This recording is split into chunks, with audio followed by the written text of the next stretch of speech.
Konnichiwa.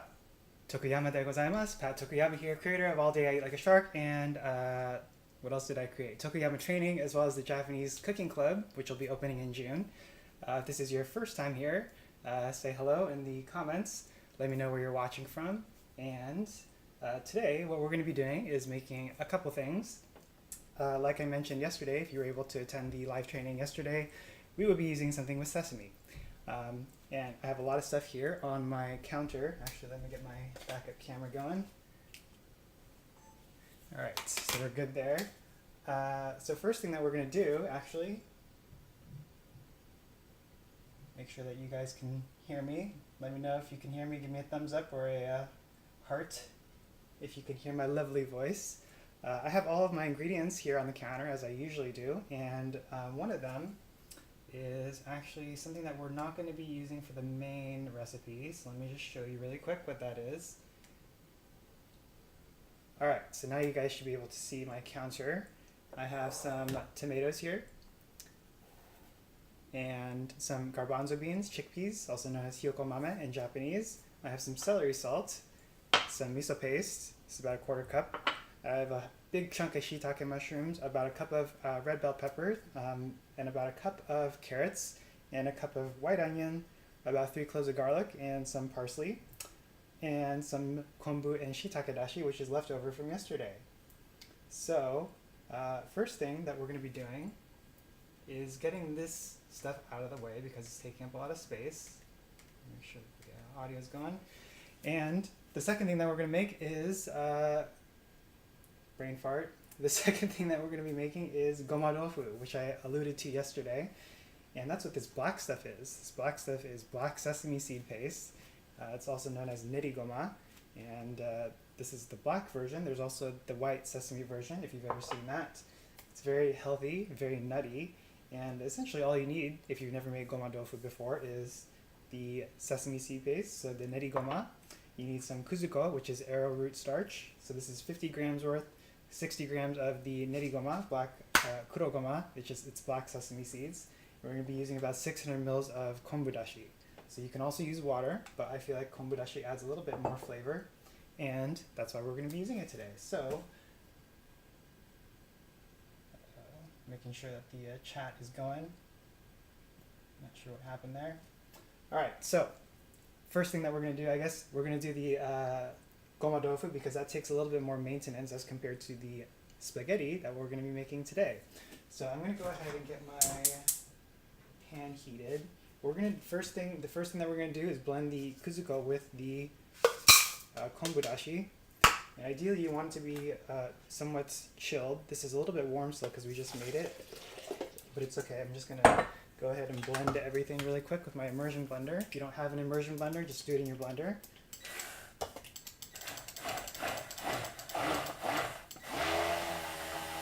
It's going to get nice and milky, nice and thick.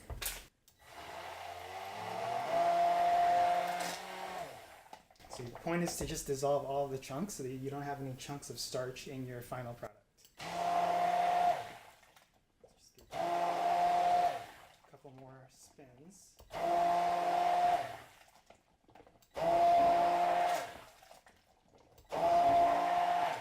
Alright, so that looks good.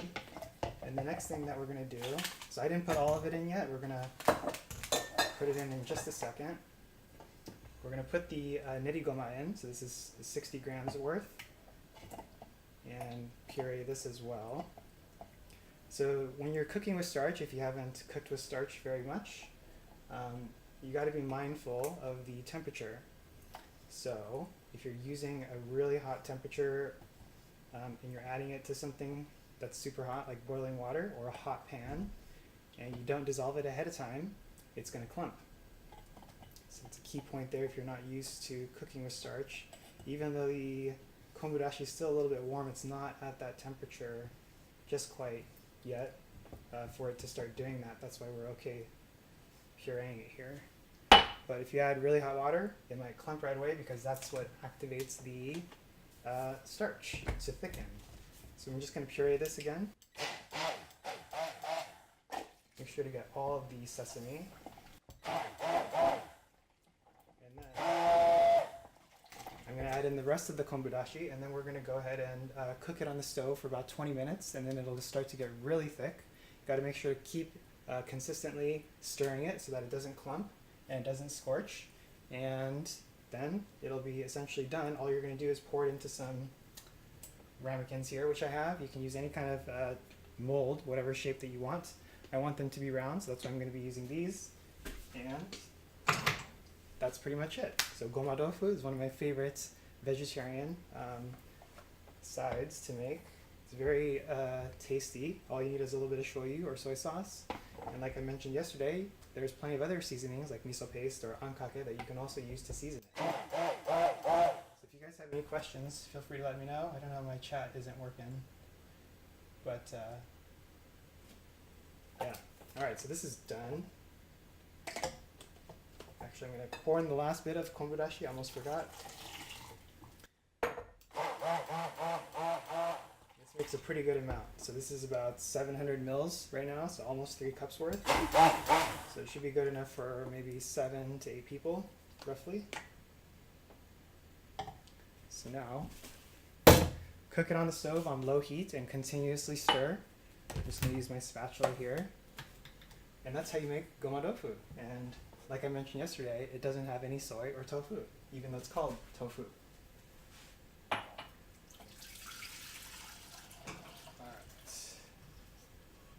So just bring this to a simmer, gentle simmer, and stir continuously. So here I have a hot pot of water that has been salted for my pasta. We're going to be using, it's still boiling, but we're going to be using about a ½ pound of spaghetti. And while that's cooking, we're going to make the sauce, which is going to have kombu and shiitake dashi, as well as the garbanzo beans for protein. And it's a very simple recipe, but it packs a lot of flavor because we're using kombu shiitake dashi for one thing. We're also using celery salt. If you don't have celery salt, you can just use regular celery. I made this last year for a bean soup dish, so that's why I have some left over. Check on my chat here. So yeah, anyways, what we're going to do is use some olive oil. So this is some that I picked up from Italy the other day, or the other week. And it's good stuff. It's nice and peppery. So we're going to put about a tablespoon on here. And the next thing that we're going to do is cook the hard vegetables, the carrots first, as well as the onions, because they take a little bit of time to cook, and we're going to brown them just a little bit. I lost a few onions there. So I'm just going to take this whole thing and then we'll cook it all. And add in some of the salt right now, because salt helps to draw out the moisture as well as the water, which is important for bringing out the flavor of the vegetables. So I used to never salt my food before it was done cooking. I would always do it towards the end. But I was taking a cooking class one time, and that's what the instructor said, and it totally makes sense. And we'll put the mushrooms in also, because they take a little bit of time to cook. Alright. And then we'll put in about maybe a ¼ teaspoon to a ½ teaspoon of celery salt. That'll give it a nice herby flavor.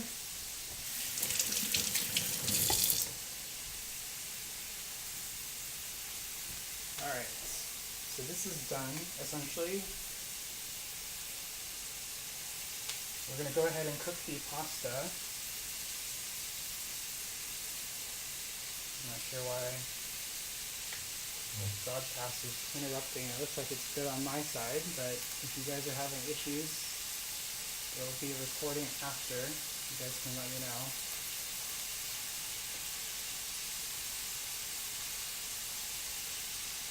Okay, so we're going to go ahead and boil the pasta for about 8 minutes. And we're going to do it just until before it's al dente. And then also make sure to continuously stir the goma tofu so it doesn't clump. Actually, it started to clump a little bit, so I'm going to go ahead and blend it really quick to redissolve everything.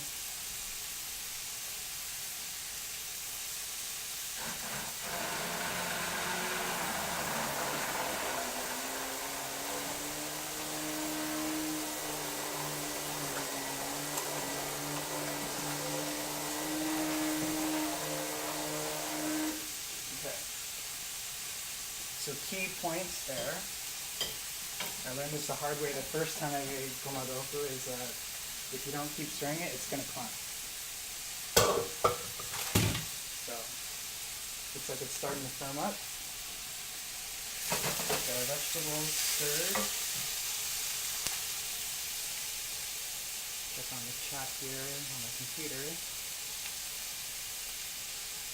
Alright, so we're going to use just about half of this, so a half pound of spaghetti.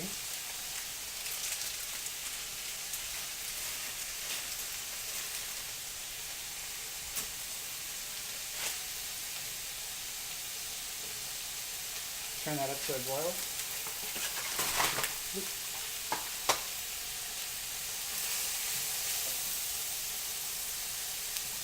You can see here that this started to get really thick already. So it's almost like a pudding. So you know that the starch is starting to work. So just let it cook for another 15 minutes roughly, and then it'll be ready to put into the mold. Okay.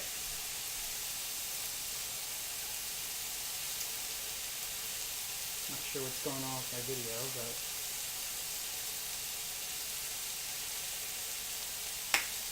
so the next thing that we're going to do is add in the bell peppers as well as the parsley. Actually, the parsley is going to go in at the end. I misspoke there. And then the garbanzo beans as well. We can put the garlic in too.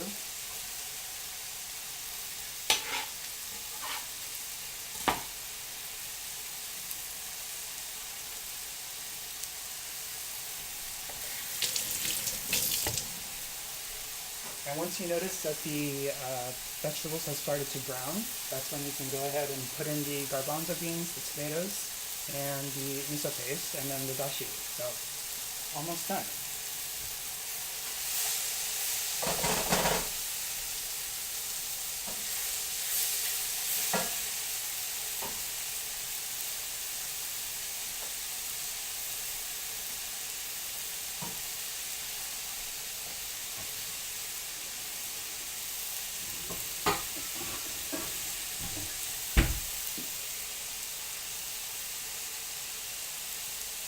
Okay.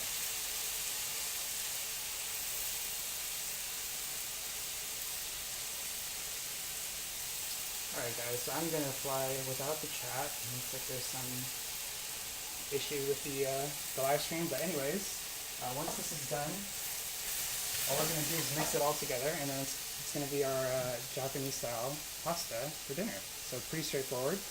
And then the kuzuko, or the goma tofu that we're making right now, once it's chilled and set, then it's ready to be eaten as well. So it only takes about maybe a couple hours, and if you put it in the fridge, it'll chill even quicker. But usually I'll just eat it the next day, and it's delicious. So it's almost done. Do that maybe 5 more minutes.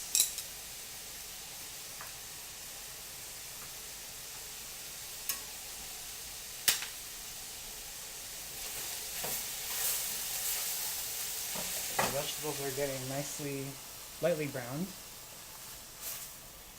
Browning helps to bring out the flavor, by the way. If you guys don't brown your vegetables, highly recommended. Got some onions I dropped there. And then we're going to use the entire can. If you can, try to use whole tomatoes, which usually have a little bit better quality as compared to tomatoes that have been crushed. And miso paste, if you have white miso, you can use that, but today we're going to be using about 1/4 cup of red miso. And black pepper.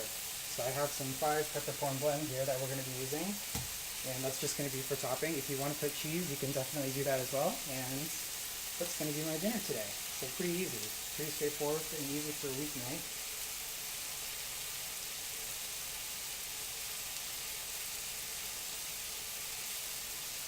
And yeah, so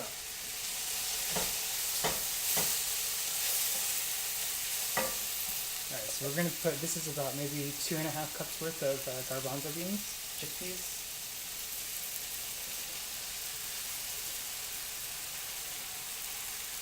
Save some for a salad.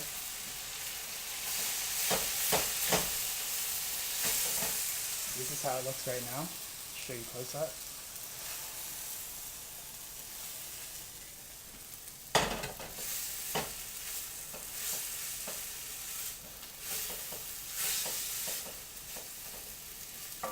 Okay.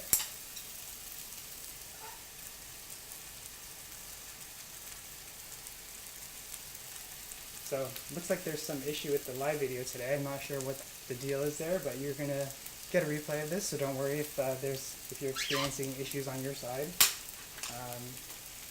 So some tips about making pasta at home, if you've never made pasta, Japanese style pasta before.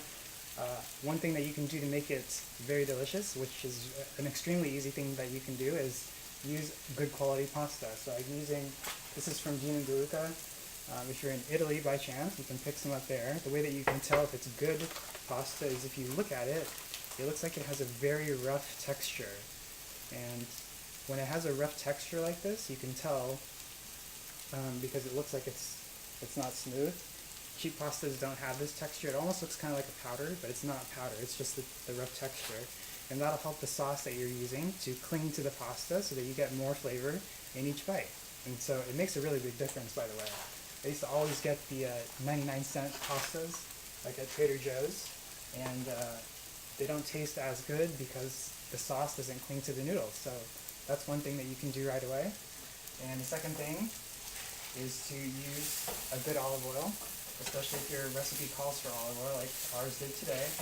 So if you have, I guess this is personal preference, but I prefer to have extra virgin olive oil that has a little bit of a peppery kick, which may not be noticeable at first bite, but sometimes it comes around and it'll hit you. You can taste it in like the back of your throat. That's how you can tell you have really good olive oil. There's the gomadofu.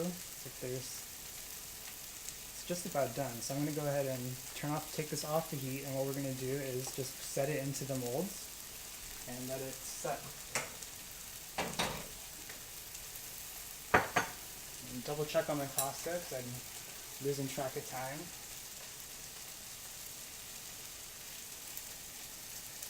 Okay, so I'm not done yet.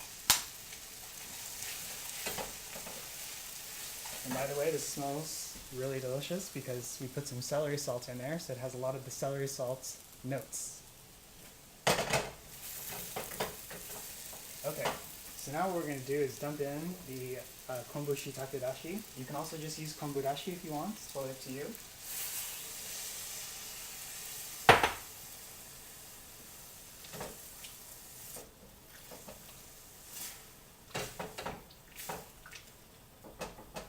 And then we're going to dump in the tomatoes. So if they're whole tomatoes, make sure to break them up. And as you can see, this is a pretty large quantity of sauce. I'm making a lot, so I have leftovers because this is delicious. And then put in the miso paste as well. And make sure everything is mixed. And the next day, like kare or curry or chili, for example, the flavors will have a chance to meld a little bit more, and they'll taste a little bit better, in my opinion. I don't know about you guys, but you can let me know if you guys think chili and spaghetti and curry all taste better the next day. So that is done. And here, I'll just show you up close what I do to put these into the ramekins. I had one more. And all I usually do is just cover this with saran wrap, plastic wrap. And that's essentially it. So I usually do about a half cup to 3/4 of a cup for one person. Otherwise you're going to end up with a huge block of gomadofu.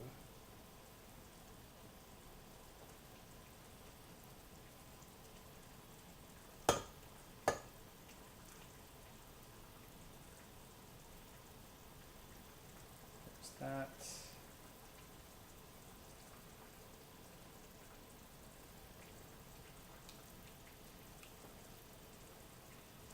And then usually for the this piece, the rectangular version, I'll just cut it with a knife.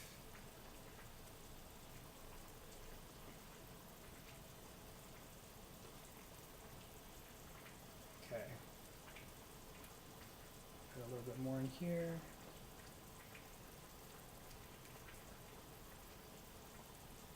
So like I mentioned, if you can't find the nerigoma, you can also use sesame seeds. You have to grind it in the suribachi, which is a little bit more work. That's everything. And it's nice to have a change in flavor. If you're used to eating regular goma tofu, the white sesame seed version, the black sesame seed version does taste different. So, especially if you use dashi also. So depending on the dashi that you use, that might also change the flavor slightly. And this is probably something, if you ever go to a temple to eat temple food in Japan, like in Wakayama-ken, which is it's a mountainous area. It's a little bit east of Kyoto and Osaka. They have a lot of temples there where you can visit. I think my pastas should be about done by now.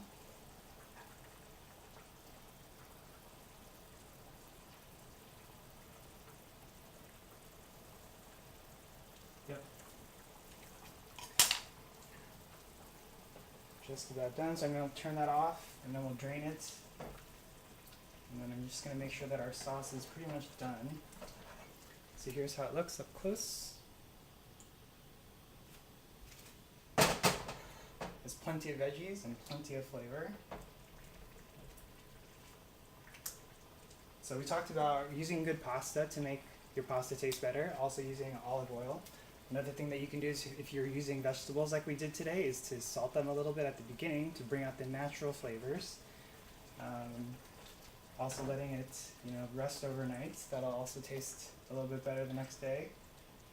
And making sure that your pasta is just before al dente, so not quite al dente, but just before, because you want to finish it with the pasta after you drain it, and it's going to continue cooking a little bit more. And once it's done cooking a little bit more, the pasta will be slightly absorbed the sauce will be absorbed into the pasta, and it'll have a little bit better flavor, and then it'll be perfectly done al dente. So that's what I usually do. And so that's done. We're going to go ahead and drain this in the colander.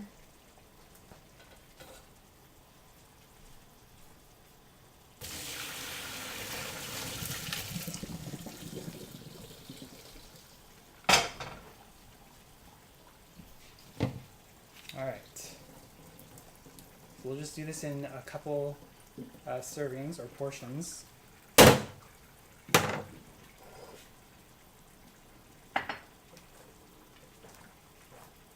Make sure that it's completely drained.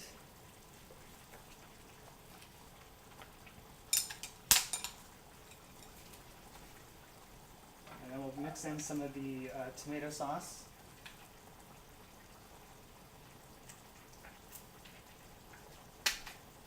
And then tomorrow we'll cook the rest of the spaghetti for leftovers. So I'm just going to turn down the heat here.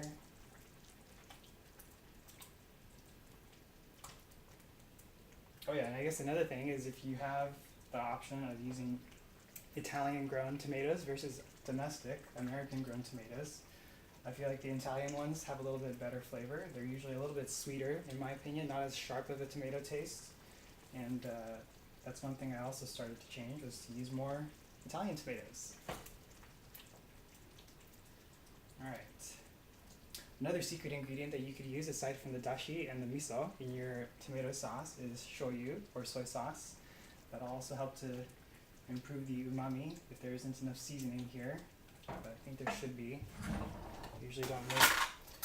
usually don't put in any additional salt. I think there's plenty from the miso paste, as well as the salted water that we cooked the pasta in.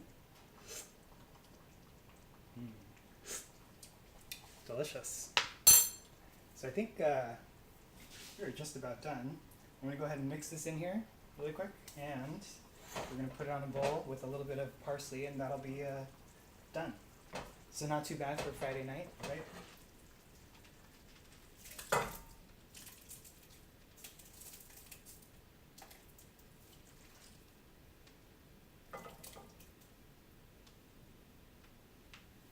And of course, if you want like a thicker sauce, you can continue to cook it on low heat to reduce it with the cover off, but I like it just like this.